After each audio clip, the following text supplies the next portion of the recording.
আমি ধন্যবাদ জানাই যে তারা অতি কষ্ট করে এই মামলাটা সাক্ষী জবানবন্দি জেরা সমস্ত কিছু সমাপ্ত করেছে এবং তৎপরবর্তীতে রায়ের জন্য দিন ধার্য করেছেন। এই জন্য তাদেরকে আমার ধন্যবাদ।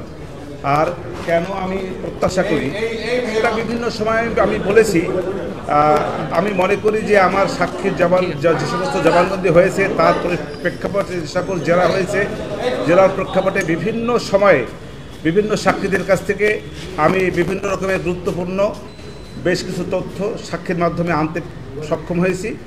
সব কিছু মিলিয়ে দার্লিক সাক্ষ্য হচ্ছে, সব জায়গায় আমি কন্ট্রোভার্সি ক্রিয়েট করার চেষ্টা করেছি এবং বিভিন্ন সময় দার্লিক সাক্ষীর উপরেও কন্ট্রোভার্সি ক্রিয়েট হয়েছে বলে আমি বিশ্বাস করি। সব কিছু মিলিয়ে আমি বিশ্বাস করি আমার আসামিদ্বয় খালাস পাবে। আপনার মক্কেলদের সঙ্গে আপনার যোগাযোগ বা না, এটা সুযোগ নাই কোনো। এই প্রশ্নটা কেন আপনারা করেন?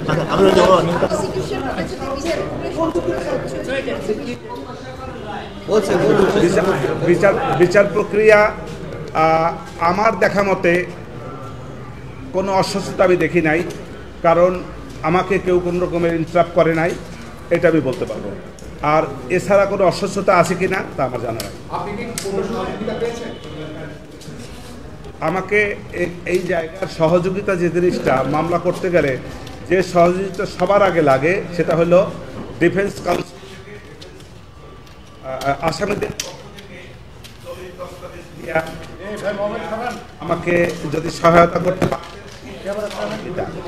আর রাষ্ট্রপক্ষ থেকে আমাকে মামলাটা করতে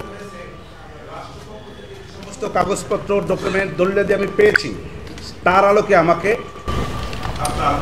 মামলা করতে হয়েছে। সেইখান থেকে রাষ্ট্রপক্ষ থেকে আমাকে কোনো রকমের ইন্টারাপ্ট করে নাই এবং তারা যথেষ্ট কাগজপত্র যা যা দরকার যা যা আমাদের ছিল নিয়ম অনুযায়ী আইন অনুযায়ী যে সমস্ত ডকুমেন্টস আমার যথেষ্ট চেষ্টা করেছি। আমার তরফ থেকে চেষ্টার কোনো ত্রুটি ছিল না এবং আমার চেষ্টায় কেউ কোনো বাধাও দেয় নাই। ওকে, ধন্যবাদ। বিচার প্রক্রিয়া আপনি বলছেন যে কোনো অস্বচ্ছতা নাই, তাহলে স্বচ্ছ প্রক্রিয়া বিচার হয়েছে। আমি তো দেখি নাই। খালাস চাওয়ার ব্যাপারে আমি তো আগেই বলেছি যে আমি আমার দৃষ্টিতে দেখছি না কোনো অস্বচ্ছতা। এর বাহিরে কোনো অস্বচ্ছতা আছে কি না সেটা আমার জানা নেই। সীমাবদ্ধতা ওইটাই যে আসামি উপস্থিত থাকলে যে সমস্ত সুবিধা পাওয়া যায়, যে সমস্ত ডকুমেন্টারি এভিডেন্সেস হয়তো আমাকে ওনারা দিতে পারতেন, সেই সবগুলি দিয়ে আমি ফাইট করতে পারতাম, সেগুলো তো পারছি না। ওনার তথ্য দিয়ে সাহায্য করতে পারতেছেন। রাষ্ট্রপক্ষ এক জায়গায় এক ধরনের কোনো একটা ঘটনায় তারা যেভাবে বর্ণনা করেছে,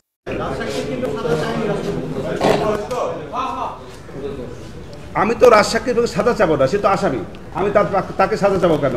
আমি তো তার কথা বিভিন্ন জবানবন্দিতে আমি বলেছি বিভিন্ন সময় যে সে তার নিজেকে বাঁচার জন্য, আমার আসামিদেরকে ভর করে নিজে বাঁচার জন্য সেই নিজেকে অ্যাপ্রুভার ডিক্লেয়ার করেছে। এইটার অনেকগুলি যুক্তি আছে।